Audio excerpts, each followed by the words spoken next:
also on the line. Good morning, Jermaine. Good morning, Chris. Hi, Jermaine. Good morning, Sabrina. Good morning. So I understand that we are celebrating the 30th anniversary of the Americans with Disabilities Act, the ADA. Yes, on July 26, 1990, President George H.W. Bush, the first Bush, signed that act into law. And so what are we doing here on Guam? So the 30th anniversary, so the DD Act, actually, which establishes the Guam DD Council, it's a federal law, but within that DD Act, it also established, on Guam, you're more familiar with UOG Cedars.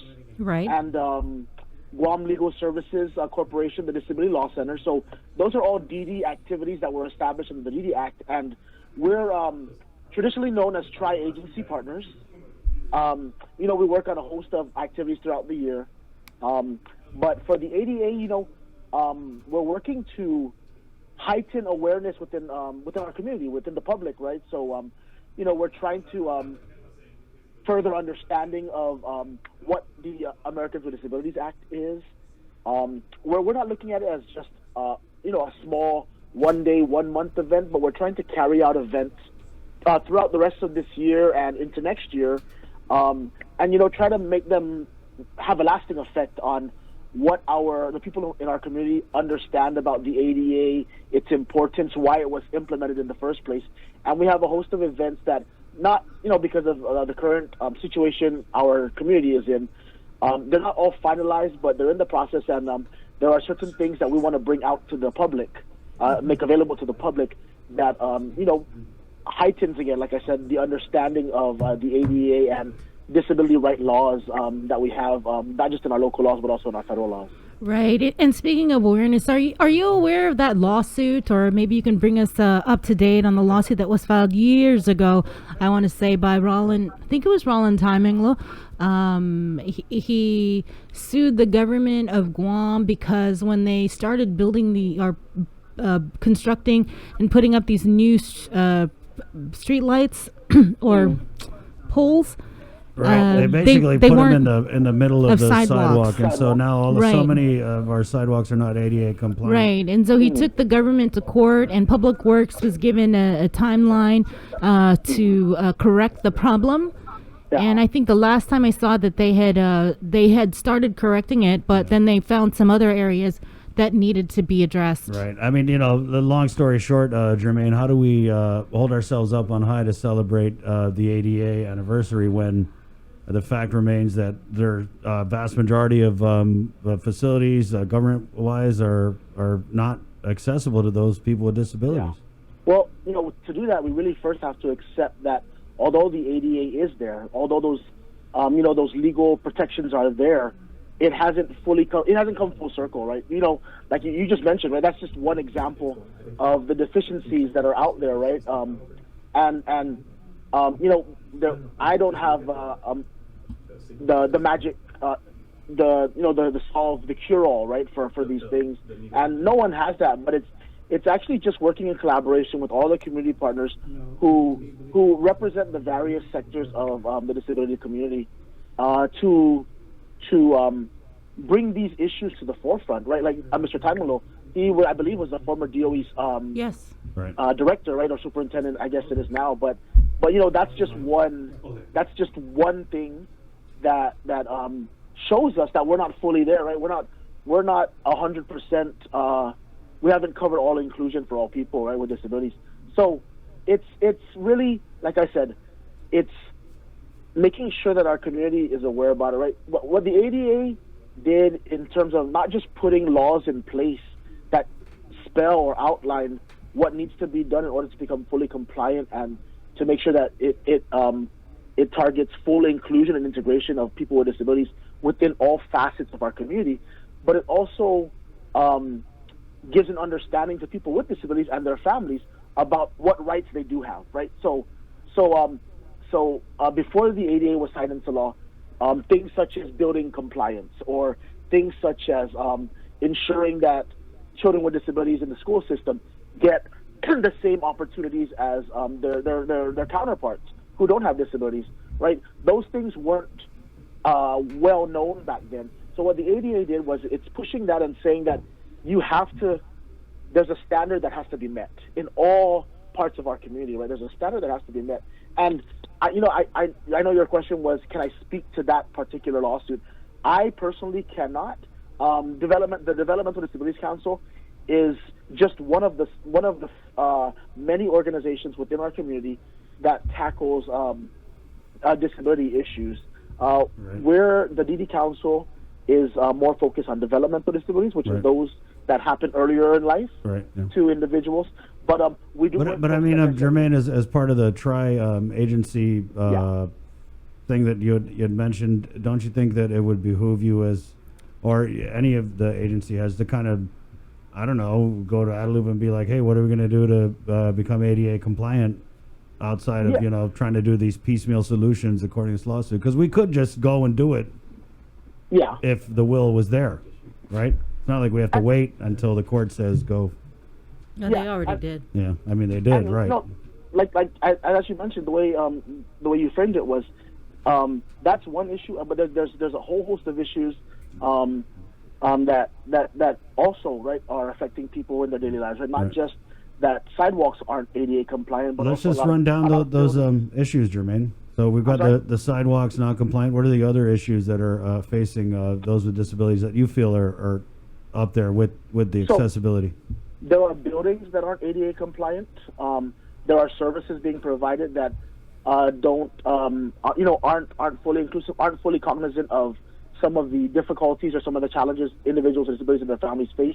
One of our members in our DD Council was just talking about having to go and get something from one of our government agencies at the ITC building, who's there right now, and he had to wait in line, but he's using public transportation, and for the public transportation he's taking, there's a time limit, and waiting in line for that long kind of doesn't allow him full access to that, right? Because he has to schedule his times around that, and it's just a whole host of students in the public school system, right? There's a lot of students with disabilities, and they're entitled to a fair and adequate public education, and a lot of the students have IEP standards within them for themselves that have to be met, and sometimes we don't have the services available on Guam. We don't have resources available on Guam. So those are some of the things that we all are taking a look at.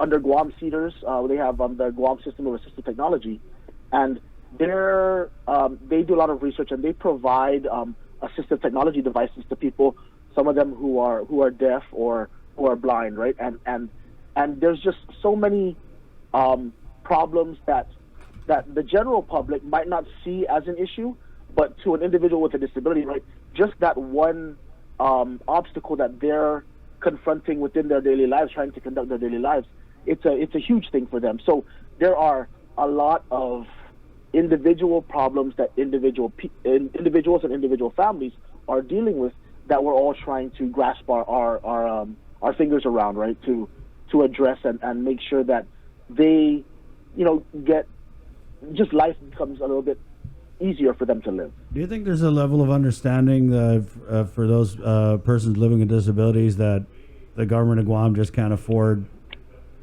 to be all the way ADA compliant? So, oh well. I think there is a general understanding, but it's not an excuse, right? It's not an excuse. It's we do have to get there. We have to come together as a community.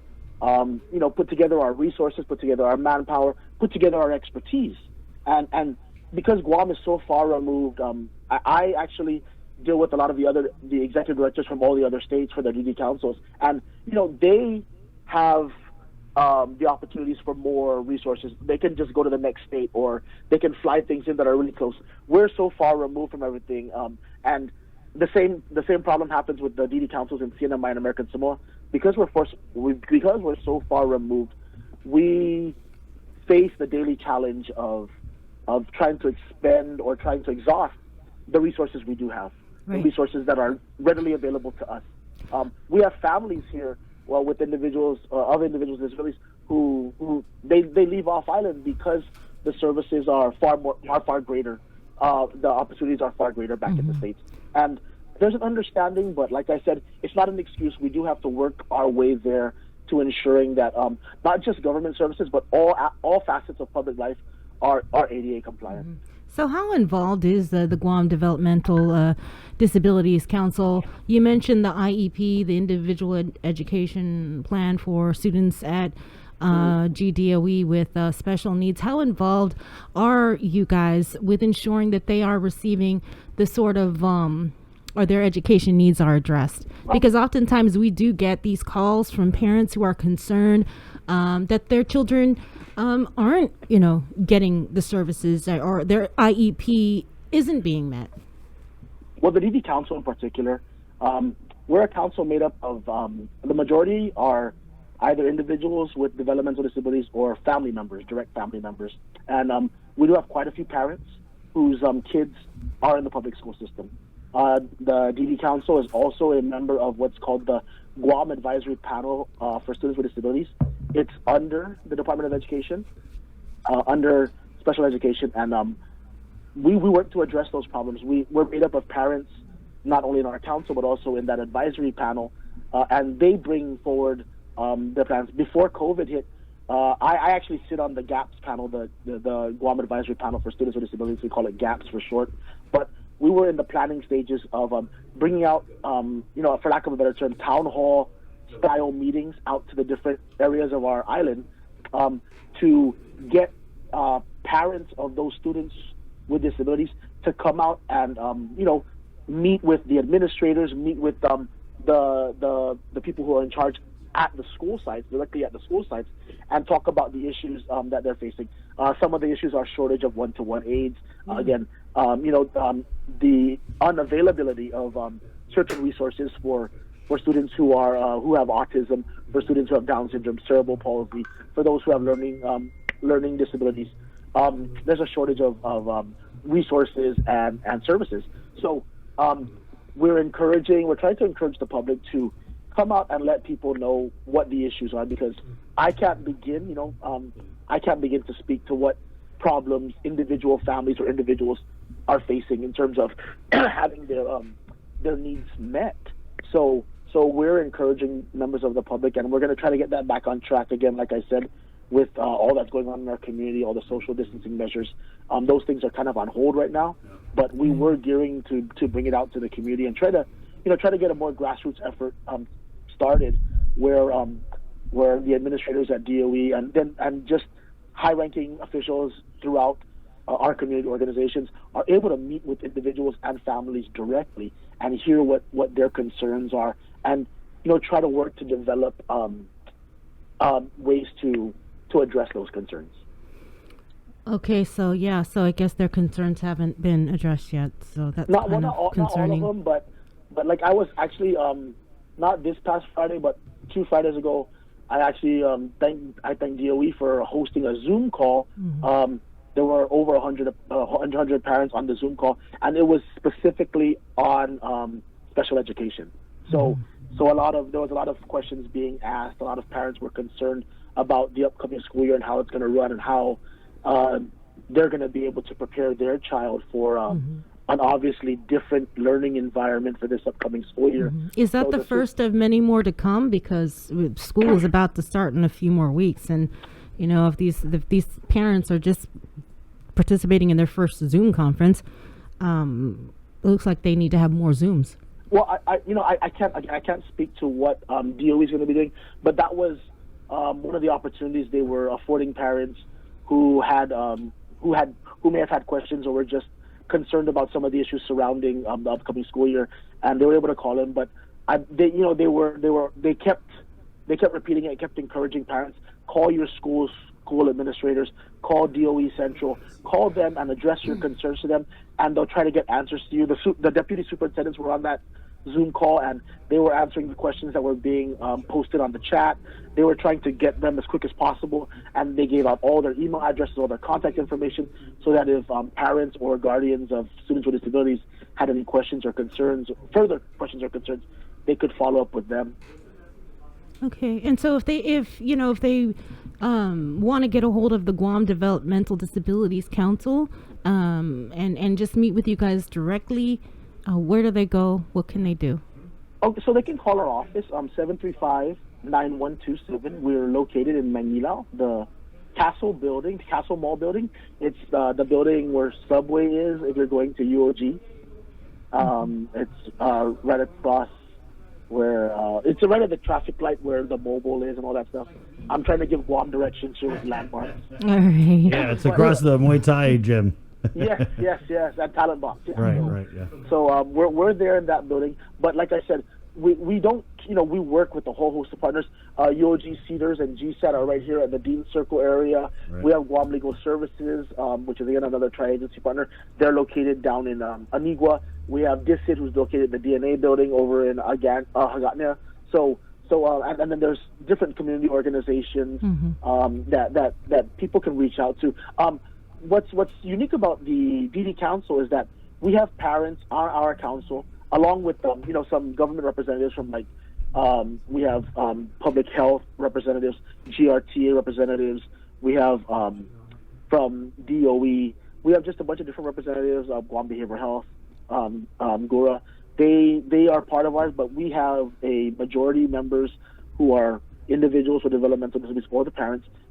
And they're all part of different organizations within the community. The problems aren't foreign to the groups by themselves. It's a collective issue, and there's collective problems that are still, that still linger in our community. But if we work together, I believe that if we work together on focusing on we don't have to try to make monumental changes right away, but if we can work at addressing some of the small issues, the small concerns, then I feel we're making progress towards. Hey, a monumental change here and there wouldn't be so bad either, That's true. Don't aim too low. Those take don't aim too low, but those also take time. So we're trying to accomplish what we can in small amounts of time, but also with also our long-term goals, in front of us that we should also be focusing on. Right on. All right, and speaking of long-term goals, before we let you go, could you take us through this 5-year state plan survey that you guys are conducting? Oh, this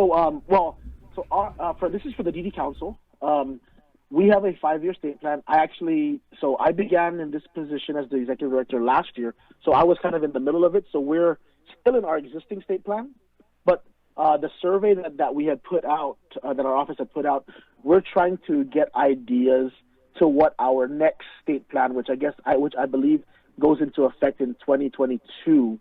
We need to figure out what types of goals we want to set for ourselves. What type of goals our council wants to focus on for the next 5 years. We're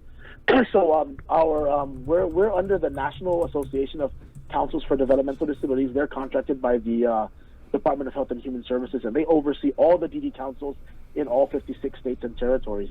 And they give us kind of like a list of what are some of the goals that the council should be focusing on. I believe it's a goal. It's a list of 9, but they always encourage all the different councils pick goals that are more important to your particular area. So on Guam right now, I guess when the last state plan was approved, the 4 areas that our council decided to focus on was self-advocacy, which is a mandate. So we're trying to empower individuals with developmental disabilities to speak up for themselves, right? To represent what they believe are the issues. So self-advocacy is one of them. The Guam DD Council also, 3 of their state plan goals are employment, education, and transportation.